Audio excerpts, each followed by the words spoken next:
ऊपरे जो फोटोटा देखे पावा था मोमोटी और उकर बेटा दिलकुर सलमान। तो इसका मिनी ब्लॉग ने तुहनी के उमन कर घर देखाबो।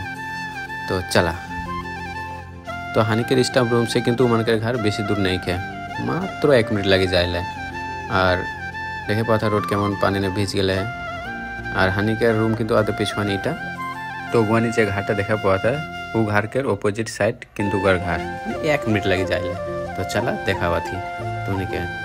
तो फाइनली हम चला ली मोमोटी केयर कॉलोनी ने जहाँ ऊपर घर जहाँ रहेला। तो आज तो किछु दूर आ गई देखे पावा था गुआनी ब्लॉगर चला है वीडियो बनाए खातिर।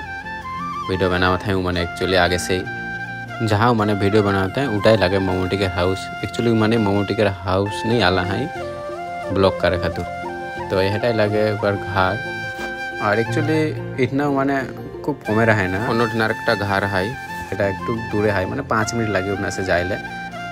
তো ইনা মাঝে মধ্যে হয়তো আওয়াই না কিন্তু আজ পর্যন্ত দেখা নি হলে। তো দেখে পাওয়া था ওর ঘাটটা দূরা দূরা তো লাগাল। তো ঘাট তো দেখলা এখন দেখাবো সুপারস্টার के বাস গাড়ি যেটা ने বেশ কেউ শুটিং করে যাইলা। तो फाइनली उठनाও चलाली देखा आधे है बास ही के यह बास ने वो मेकअप टेकअप करेला और इटा नहीं बेच के जाइला हिंदे हुंदे और उगवानी की हानि का स्टाफ रूम उठा लगे। तो नेक्स्ट ब्लॉग ने वो जहाँ बेसी रहेला वो घाटा को देखावा और वीडियो तुमके केमन लागले अवश्य बतावा।